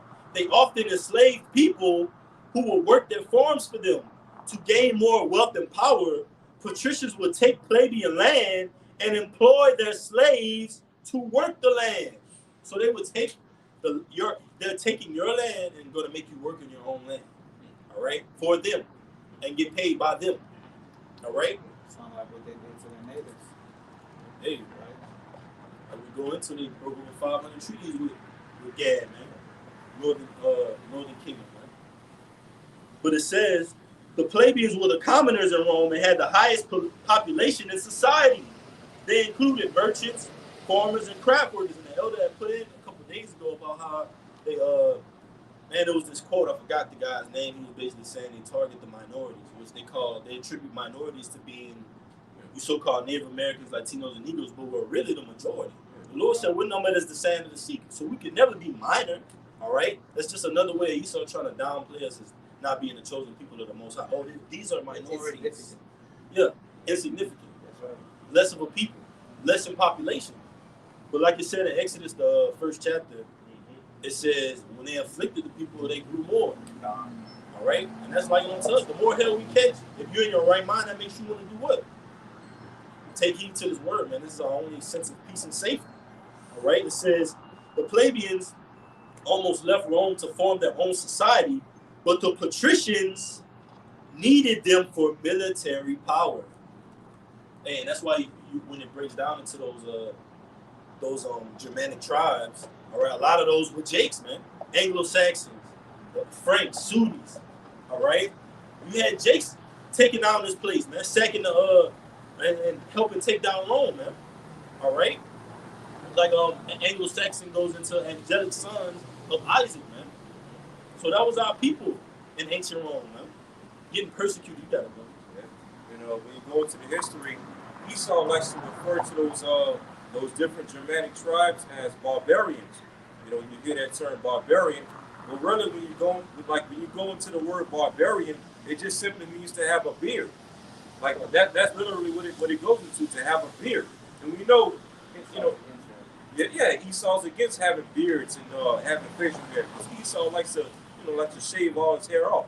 But yep, shoot, yep, because because we know in our ancient culture, according to the laws of the scriptures promotes growing a beard and not shaving your beard off. You know, so the fact that Esau refers to those Germanic tribes as barbarians, which means to have a beard, that also further lets us know, in small subtle ways, that had to be Jakes, who are, rocking their beards, just as our ancient culture encourages us to do, you know. This is just the definition of patrician. It says belonging to or characteristic of the aristocracy. A proud patrician. It says the highest class in certain societies, especially those holding hereditary titles or offices. And then it goes into plebeians. It's the definition. The word patrician, it sounds like it might be tied to the word patriot. Yeah, patriarch. Mm-hmm. Yeah, because basically, in that time you had the male between even a patrician, whether you're a patrician or a plebeian, the head of your family was a male. So, yeah. And as a matter of fact, yeah, because it said when the patricians were in power, they only allowed the males to vote. Yeah, so they kind of stuck to that patriarchal traditional way. Yep, it says the latter end. Although both classes were considered citizens of Rome, the patricians and plebeians rarely married between the classes. In both patrician and plebeian society, males were the heads of the family. These could be the father, grandfather, or uncle. He was referred to as paterfamilias, or father of the family. Both classes also honored the elderly and granted women no rights in society. This meant that women were not allowed to vote, hold political office, or gain political power. However, both classes owned slaves and worshiped the same powers. Hey, so that's likened today to the Republican Party. When you look at the Republicans, they stick to more of that patriarchal, traditional values, family values and whatnot. The man being the head, okay, and that's why the Conservative Party is mostly tied to Republicans. Not as that now, all Republicans aren't conservatives per se, but the Conservative Party is 9 times out of 10 is always associated with the Republicans, whereas Democrats, which promote non-traditional values, okay, they're more liberal, where they want the woman to be the head and the alphabet agenda to flourish around society. The Republicans, just like the patricians back in ancient Rome, they didn't play that shit, Yeah, like that guy that came up that day. Oh, he was right there? Yeah.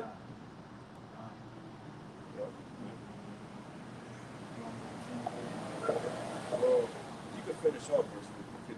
All right. This is Revelation chapter 13, verse 15. And he had power to give life unto the image of the beast, that the image of the beast should both speak and call. Right, that the image of the beast should both speak. And how is this beast has been speaking in these latter days? As Esau pushes forward to his NWO system, is speaking like a dragon. Okay, draconian laws, draconian measures, all of your constitutional rights being taken away, your rights of freedom of speech, your rights to bear arms, your rights of privacy, your rights to practice your religion and your beliefs and whatnot. All these things are coming down the pipe for Esau to establish his NWO system, okay, which is ultimately what this image is going to. And like we said earlier, all it's going to take for Esau is one domestic attack or one FF attack for him to go forward with these agendas. You know, okay?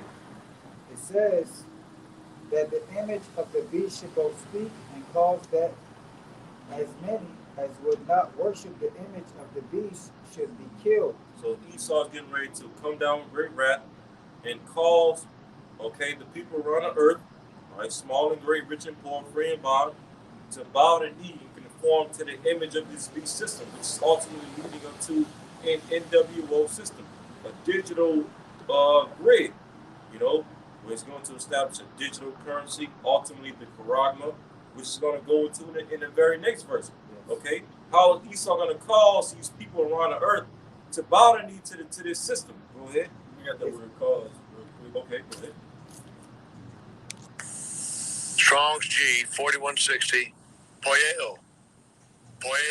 Poyeo, it says cause, it says to make, with the names of things made, to produce, construct, form, fashion, to be the authors of, to be the authors of the cause, to make ready, to prepare, to produce, to bear, to shoot forth, to acquire, to provide a thing for oneself, to make a thing out of something, to constitute or appoint one anything. It says to be the authors of a thing. Yeah. To cause, to bring about. Yeah, so Esau is going to bring about a left-hand version of salvation, okay, which is that charagma, okay? He's going to basically push it out as peace and safety, Well, he's going to make the charagma, all right? Well, people are going to be able to buy and sell again and have particular comforts again, all right? Go back to their normal lives and, pretty much bring order to all this chaos that's getting ready to come to the earth. He's going to push that charagma as the salvation and the ultimate solution of humanity. That's how he's going to cause people to take it by deceiving them, Got a little bit more. Just read it again. It's the Strong's definition. Strong's G 4160. Poyeo. It says Boyeo. It says Strong's definition. It says to lay wait, and not to mention that word legislation basically means to lay in wait. So Esau legislates different things into a law, but it's really him laying in wait. Like how a lion crouches and just waits for his prey to devour. That's what Esau does when he legislates certain laws and decrees. He's really laying in wait for you so-called Native Americans, Latinos, and Negroes, because when a law is stamped, it has no benefit for the Lord's people, man. All right? It says to transgress the law. To transgress the law, man. That's what that cause it means. Because when he's going to cause it, he's going to be transgressing the law of the Most High. He's going to be going with his agenda, according to his image, trying to put it inside of the men of the Lord's inward parts, man. The scriptures say that the law is going to be written in our inward parts, man. Not any technology, all right? Any movable device, man. We're not a lab rat, man. Yeah. Lord's people aren't lab rats, man. And that's what you try to do. You poison our food. You see how we're going to react to it. Let's see how we're going to react to this. You poison the television, all right? You poison your own laws, man. That's why the Lord said that tongues have fallen on themselves, man. Your constitution is contradicting itself. Your amendments are contradicting themselves. Your political office are contradicting themselves. Some are for the charagma, some are against it. The Lord says a house divided by civil disorder cannot stand, man. So this place is burning from within. And these people are going to be wood for the fire. Yeah. All right, verse 15 again. He had power to give life unto the image of the beast, that the image of the beast should both speak, because that as many would not worship the image of the beast should be killed. Yeah, so draconian measures going to come to, hey, if you don't bow the knee, conform to this NWO system and take the charagma, then hey, you're gonna be killed. Just like the draconian laws is going into that we read earlier. Any little minor offense or crime that you commit is going to result in death. And as the apostles and various other brothers always bring out, this word "kill" in Revelation 13 and 15 also goes into a separation. Being separated, being set apart. So Esau, when he comes down with this NWO and forces the charagma, all right, for those that's not going to take the charagma, if Esau doesn't actually delete them and send them to the spirit world, well, he's basically going to separate them. They won't be able to participate in the NWO. They won't be able to buy or sell. They won't be able to work. They won't be able to have access to money and resources and essential goods. Okay, that's separation. Go ahead. All right, this is 2nd Ezra chapter 16, verse 40.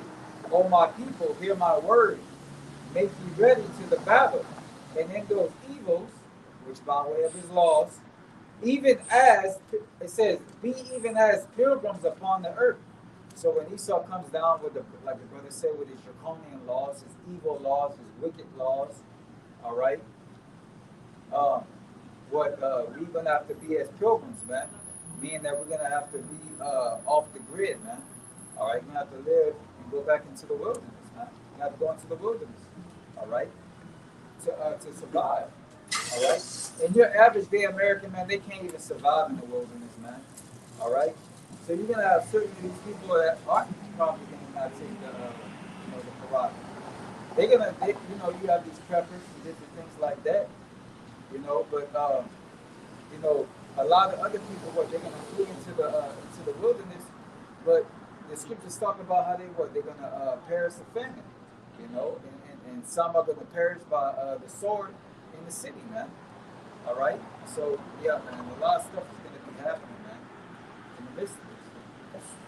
All right? Habakkuk 2 and 5. Yea, also because, start at 4.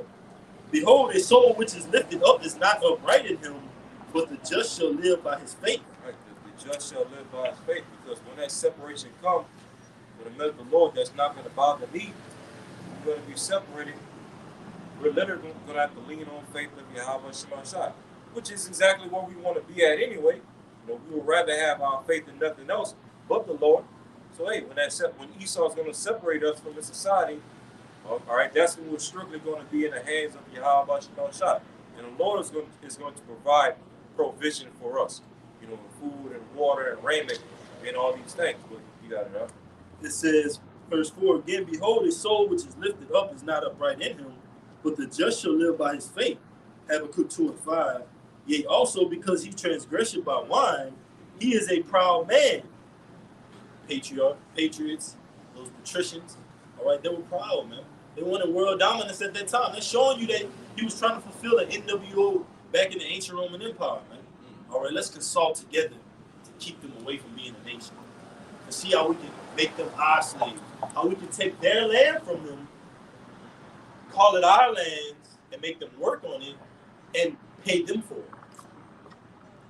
Habakkuk, and pay them nothing for it, man. Come on, man, you so-called Native Americans on those reservations, man. That's crumbs, man. That's not even crumbs, man. You shouldn't even want that. You should want your nationality, man. You should want the name of the Lord, man. Not some token that Esau just says, okay, you put a corner in your thumb and just flicks and this is it. You accepting that, man? A casino. Yeah, man. Free college. Feel a whole lot better now. Habakkuk 2 and 5. Yea, also because he transgressed by wine, he is a proud man, neither keepeth at home, who enlargeth his desire as hell, and is as death, and cannot be satisfied, but gather unto him all nations, and heap it unto him all people. That's why the Lord tells you in the book of Job, it says, the Lord is going to rain upon him while he's eating. This man ain't never going to be satisfied, man. If the Lord would intervene, you think he would stop at the NWO? All right? This man's wicked devices will continue on, man. And we're looking at one of the greatest transgression that we're ever going to hear about, man. Revelation 13 and 16, man. It's gonna be brought to you live and pay-per-view any moment now, man. Any moment now, man. Because that charagma that the brother just showed to the screen, that's basically what the serpent's doctrine ultimately leads up to. Because we know that old serpent is in power back again. That old serpent called the devil and Satan. Yes. That's going to deceive the world. Well, this is ultimately what the fruit of the serpent is leading up to. Because what did the serpent say to Eve?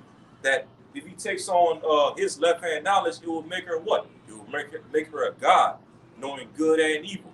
Well, this is what Esau is going to push throughout the world to deceive people into thinking that this is going to make them like a god. But it's really, this is just a tool for the enslavement of people, the digital enslavement of people. Digital all. Yep. Yeah, digital all. Yep. And these people are going to be taking it. Man, you think you saw the latest Jordan release get dropped?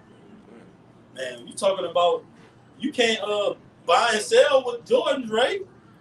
But guess what? This charagma is going to be used as a form of buying or selling. You're not going to, like the brother said, it's going to be so hard. You get caught after curfew and see what happens. You're going to get eliminated out of this Hunger Games. All right? It's going to be all out purge. It's going to be a way of life, man. Guess what? These people are waiting to do these things, man. You got these people riding on bikes so unruly, they don't care about nothing, man. They waiting to ravage this place, man. And just imagine if this is on the line, their way of life, their livelihood in this world. All right? Can I get some more? That's what Jake gonna be asking, man. How many can I get? You said what? I can't go into the store without it. I can't get my money on my bank without it. I can't feed little Sasha without it. You got babies wailing, crying in the background. All right? Women on their cycles. All right? What's gonna happen in that day? It's gonna be all out madness, all out pandemonium in this place, man. Yeah. Verse 16. This is Revelation chapter 13 and 16. And he calls all, both small and great, rich and poor, free and bond, to receive a stamp in their right hand or in their foreheads. We went over how it's going to cause people to take that charagma. Okay, food shortages, water shortages, gas shortages, a shortage of medicine. Okay, a shortage of resources, perplexity basically. Esau's going to use these different famines and complexity to put people in a situation to where they have no choice but to take that charagma in order to have resources and whatnot. And that's going to be the ultimate deception. Okay, go ahead. It says, verse 17, that no man might buy or sell save he that have the charagma or the name of the beast or the number of his name. Right, and basically when you take that charagma, you are also receiving the name of the beast and the number of his name. Because you got like certain camps, they try to make this verse seem like there's a difference between the charagma and the name and the number. No, when you take that charagma, it's ultimately a package deal. When you take the charagma, you're also taking on the name of the beast and the number of his name, the 666, which is tied to the barcode, known as a UPC, a Universal Product Code. So basically, when you take that charagma, you're allowing Esau to make you his product. Yeah. You see? Now, real quick, when y'all brothers can look up that word buy. I was looking it up before I came together. I got one back to you while I get it. Revelation 16:1, and I heard a great voice out of the temple saying to the seven angels, go your ways and pour out the vials of the wrath of the Most High upon the earth. And the first went and poured out his vial upon the earth, and there fell a noisome and grievous sword upon the men which had the mark of the charagma, Salakia. All right? And there fell a noisome and grievous sword upon the men which had the charagma, and upon them which worshipped his image. Right. And you taking the charagma is going to be ultimately you worshiping the image of this beast system. So as I just read, there's going to be a grievous sword for those that's going to bow the knee to the system and take the charagma, which shows you that the charagma has to be something physical. Okay, if it's spiritual, then how in the hell could you receive a grievous sword from something that's spiritual? These camps saying that the MOTB is a philosophy or an embargo and all these different things. Well, how are you going to receive a grievous sword from those bugged out things? Okay, the Quran clearly has to be something physical. Okay, Which word do you want it by. By? I have it right here. Okay. All right. This is the word by in the blue letter. G59. Agarazzo. Agarazzo. Agarazzo. All right. And it says to be in the marketplace, to attend it, to do business there, buy or sell.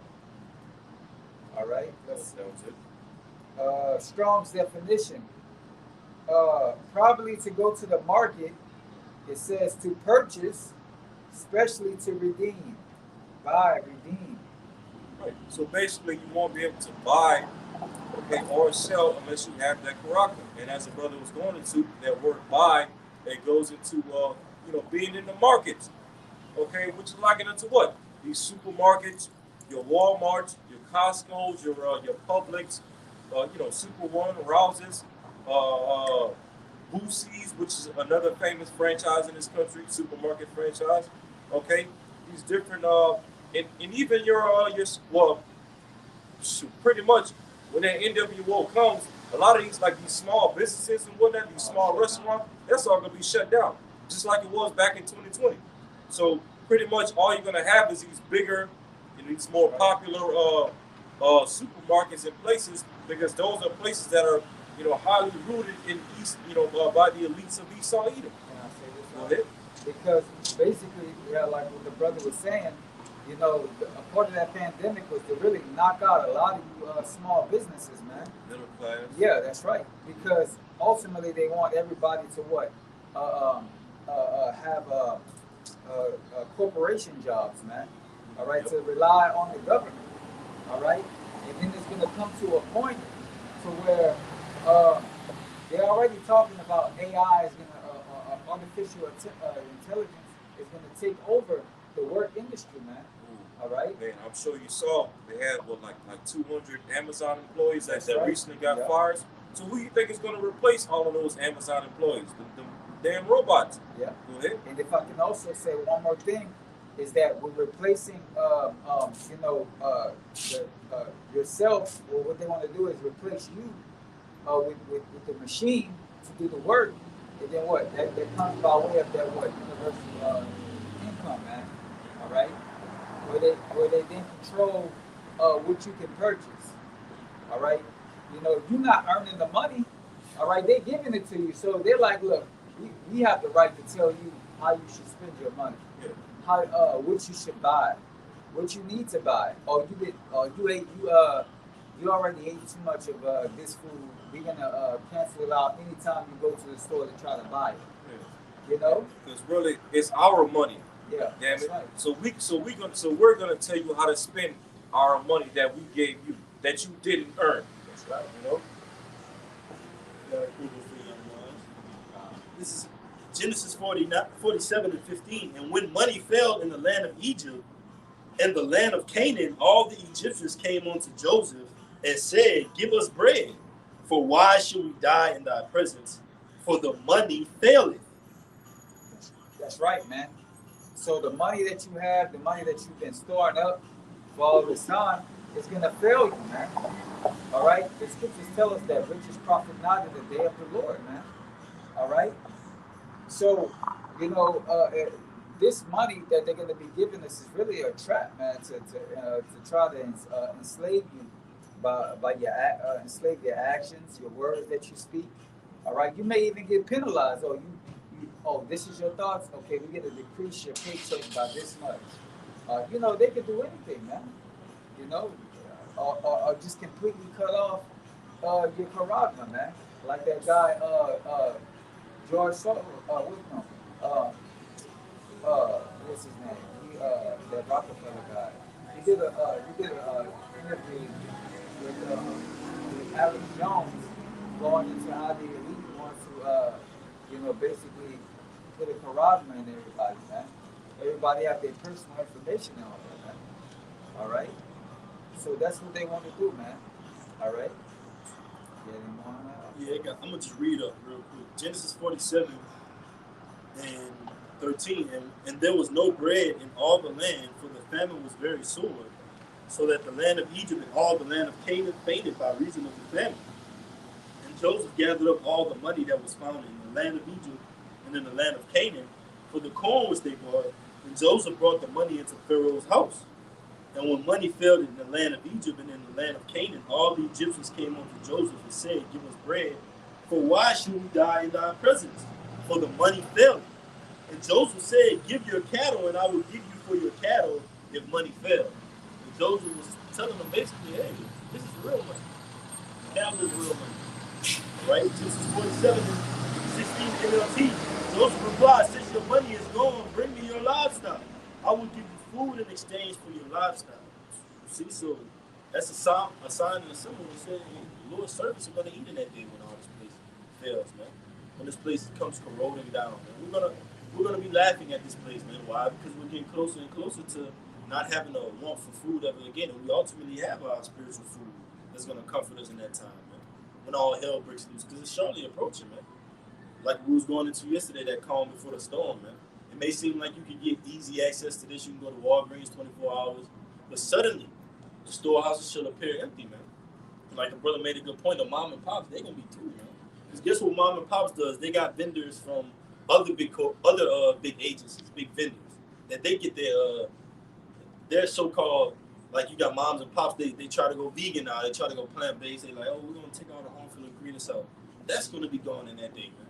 All right, this is the only food that's gonna be nourishing us. But that was it, brother. Oh, last verse. And they brought their, Genesis 47 and 17, and they brought their cattle unto Joseph, and Joseph gave them bread in exchange for horses, and for the flocks, and for the cattle of the herds, and for the asses, and he fed them with bread for all their cattle for that year. So Joseph hooked them up, gave them food in exchange for their cattle and their livestock. And like the brother said, that cattle and livestock is true money, true wealth in the earth. Okay, because cattle and livestock, you can literally live off of that. It can help continue your family, your health, your children, all of that stuff. It's something to actually pass down to your children. Okay, land. You can make clothes with animals, different things like that. So it's very beneficial, man. That's real. Like the brother says, real money. That's the scripture says. And in the kingdom, we will go back to that. It speaks to that in Psalms 144, like verse 11 on down. How we're going to have sheep and bullocks and all of that. Now, of course, we know we're going to have actual gold and silver in the kingdom as well. But, our true money is going to be, things of the earth. Well, cattle, land, the gold and stuff is just a bonus. Yeah. Really, it's honest. Yeah. Shoot, damn near, we're going to be the gold and silver in the kingdom. We're going to be worth more than gold and silver. Yeah, we're going to be worth more than gold and silver on this side. Pursuant to Isaiah the 13th chapter. But you wanted to go back to that Revelation 16? Yeah, I'll read it real quick. Okay. This is Revelation 16, and I'll start at 1. And I heard a great voice out of the temple saying to the 7 angels, Go your ways and pour out the vials of the wrath of the Most High upon the earth. And the first went and poured out his vial upon the earth, and there fell a noisome and grievous sword upon the men which had the charagma, and upon them which worship his image. I'm reading the NLT. So the first angel left the temple and poured out his bowl on the earth, and horrible malignant sores broke out on everyone who had the MOTB and who worshiped his statue. And I want to get that word malignant, have it real quick, pull it up. It says malignant, of a disease very virulent or infectious. It says the word malignant means born to be bad. It says cancerous. So you literally giving yourself cancer, man. You put this charagma inside of you, man. The Lord's not just going to let you get away with blasphemy. All right, it's going to be many wicked scourges that's going to come with that, taking that charagma, man. Just like there's a reward that comes with not bowing to the image. You got it, man. If I could say something, like the brother said, it's cancerous, man, because it's called a what? RFID, Yeah. Paragma, right? Radio frequency identification. And through those vibrations, those signals that they use, they're going to be contaminating the people, man. You know. And I was watching this movie, man. I forgot what it was, but they were like basically the pedestrians, the regular minded citizens, they had a device. And he said he was like, all we gotta do is turn on the frequency, and all of these people's minds will go crazy. That's basically what they said. Basically what he said. I was like, man, it was on matter of fact, it was on Justice League, the old cartoon. Yeah. Yeah. So yeah, man. He been planning this for a long time, man. He been planning this for a long time. Like the brother, when you go into the scriptures, when they tried to make the word tower, all right, speaking all one language. That's basically what Esau wanted to do today, all right. And Biden had just mentioned. I read an article where it was like, we gotta all come together, you know. Going back to refer back to what we said earlier about uh, you know the both sided the both sided wings. All right, you got the Democrats and the Republicans. All right, but it's of the same bird. Birds are this. They say they say birds are the same feather flock together, but those are the same feather. It's the feather of the same bird, man. Like the brother said, they all traveling to the same destination, which is what their agenda, man. All right.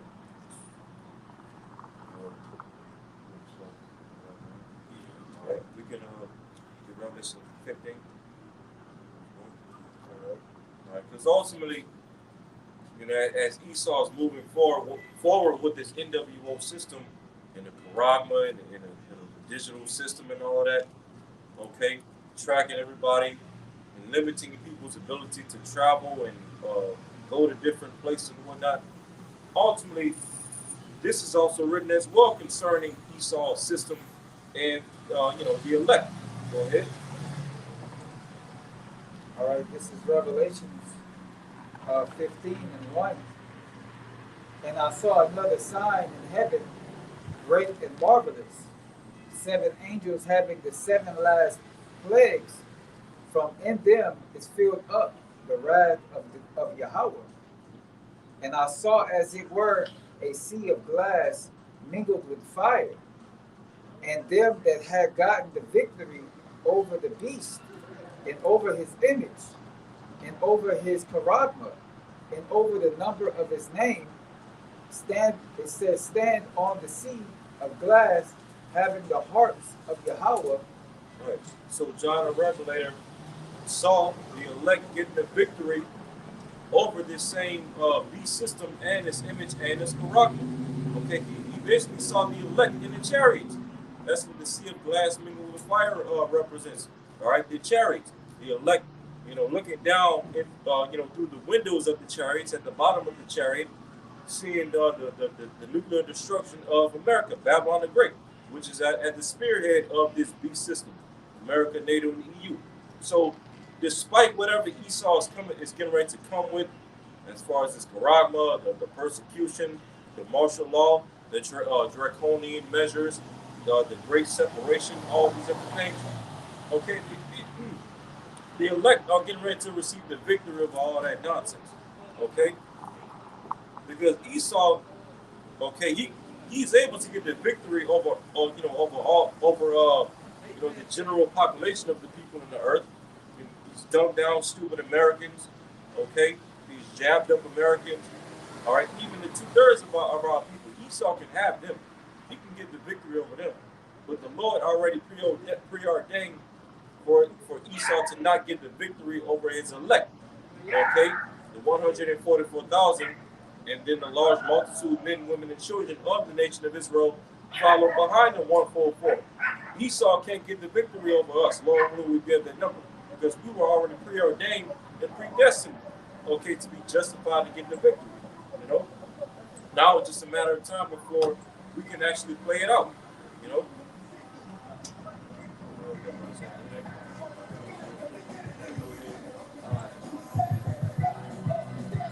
It's the book of Psalms, chapter 37, verse 37. It says, M-A-R-K, the perfect man, M-A-R-K, the perfect man, and behold the upright, for the end of that man is peace. Right. And that word M-A-R-K in Psalms 37 to 7, when you go into it, it basically means to guard or keep or protect. You know, so no matter what this devil has coming, the Lord's going to protect his elect. All right, he's going to lift up a standard for his elect. That standard can come in the form of brothers receiving spiritual powers, or the archangel Michael and the holy angels protecting the elect. Okay, was that spoken of in the scriptures, Psalm 91? All right, and then ultimately, the Lord is going to guard its elect by sending Yahushua and the holy angels back to deliver them in the chariots. You know, as a matter of fact, because even in Revelation, the 3rd chapter, where it speaks about where Yahushua said he's going to keep us from the hour of temptation, that word "keep," when you go in that scripture, it basically goes into the same thing: to guard, protect, watch over. You know, so hey. So as long as we hold fast to our crowns and stick closer to the truth, the Lord's going to guard us and protect us, okay, and keep us from the gates of hell. All right. Anything else?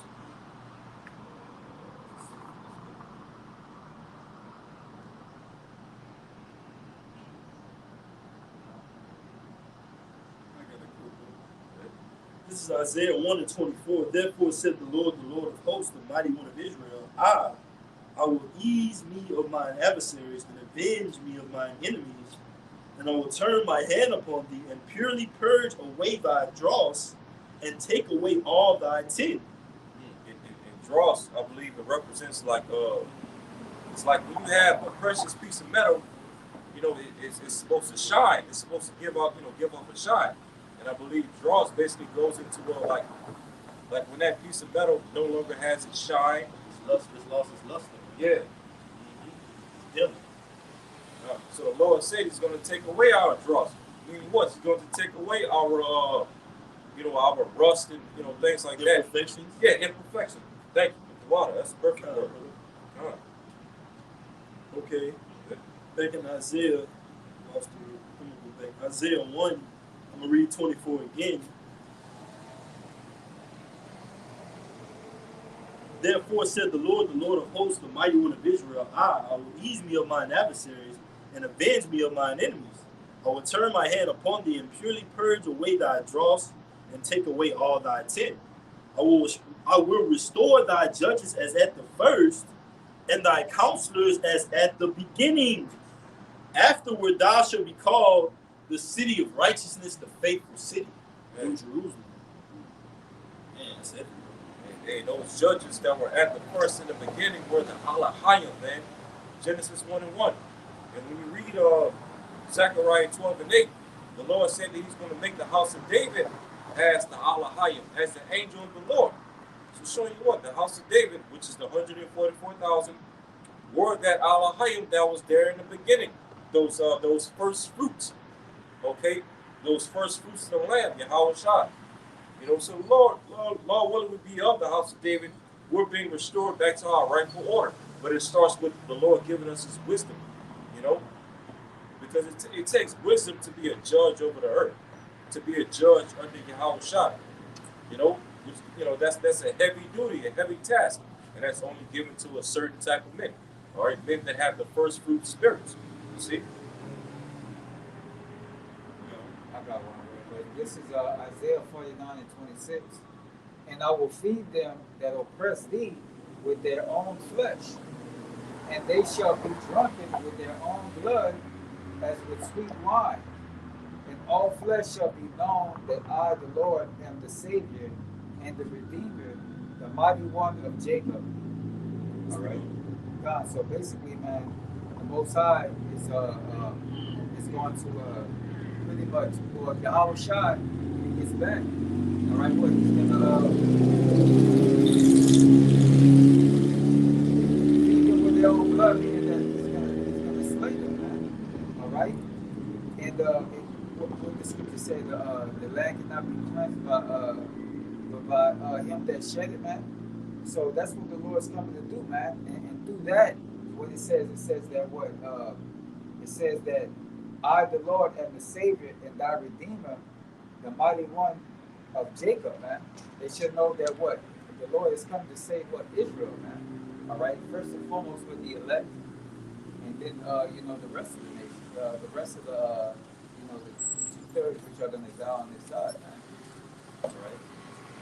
Thank you, brother. You got that. 1 Corinthians 6:2. Do ye know not that the saints shall judge the world? And if the world should be judged by you, are ye unworthy to judge the smallest matters? Know ye not that we shall judge angels? How much more things that pertain to this life? That's right, man. So, when we get into the kingdom, man, we're making these righteous decisions right now, man. All right, we're weighing the balance through what in scriptures, man. All right, we're looking at the wickedness of the earth and we're saying, is what they're doing according to the scriptures? All right, no, all right, and we're coming out here and we're preaching it, man. So what more whenever we get into the kingdom, man? All right, we judge angels, which basically means going into giving them orders to do certain things, man. All right. So yeah, man, we're the as it says, we are the messengers of the Most High, man. All right. We're the judges of the earth, man, the judges of the universe, and that's how we're gonna govern the world by way of these words, man. It's gonna be known throughout. All right. What you got there?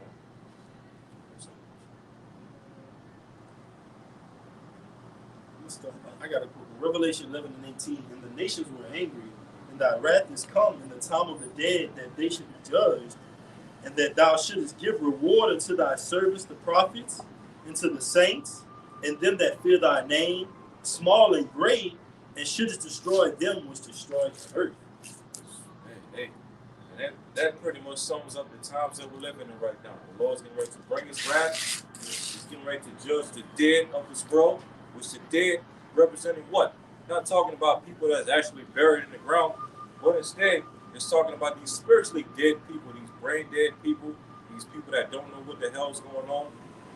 They're the ones that's going to be jacked up the most when the Lord starts to bring those scourges as a mimic. And as it also went to the Lord at this very same time as well, the Lord's going to be rewarding his prophets, okay, those that stood stiffly for the name of Yahweh Ba'Shem Shai, okay, and destroy those that are destroying the planet Earth, which is primarily these Edomites and their rulership, this beast system, okay. Revelation 11:19. And the temple of the Most High was opened in heaven, and there was seen in this temple the ark of his testament, Yahweh Shai, because we know Yahweh Shai is the ark of the covenant. And there were lightnings and voices and thunderings and an earthquake and great hail. And it goes into that in 2nd Ezra 13th chapter. Sparks, tempests, all right, thunders, lightnings, all right. The Lord shall threaten, who shall not be utterly beaten of power. So you're going to see what power that Yahweh Shai is coming back with, all right, that he was crucified for. You're going to see what was the result of him being that ultimate sacrifice for the nation of Israel. He's going to come back rewarded, and Lord willing, he's going to usher in our reward, man. When Yahweh Shai comes back and cracks those clouds, our reward is ushered in simultaneously. But we have a glimpse of that right now with the scriptures. All right, that's why we preach the good tidings to not give up hope, man. We almost at the end. Would you give up hope if you knew that you just had to push one more centimeter and you were at the end of this thing, man? But you gave up right before the real push came in? And that's what we're coming into right now, the time of Jacob's trouble, man. We haven't seen anything yet, man. We haven't seen heads rolling. You walk outside, your neighbors in an uproar, killing each other. You go to the local Walmart, Super One, and the price of bread is $300. A case of water is $1,000. What's that going to do to this society, man? That's going to weed out the good and the evil. Who's serving the Most High, and who is the Most High ultimately dealing with as well, man? We're going to see that. You got it, Amos. Yeah. Hey, so Lord willing, this camp is edified. We're already facing the east, so we want to give our praise and glory to Yahweh Ba'Shem, Yahweh Shai Ba'Shem Rakadash. double honors to our apostles, our bishops, and our elders of Great Millstone who rule well, as well as Seashore of the flock, and also peace and salutation to the hopefully elect of the nation of Israel, scattered throughout the four corners of the earth. All right, Kwam Yashala, Kwam Yashala, Bob, Bob, to Until next time, shalom. Shalom, Akim.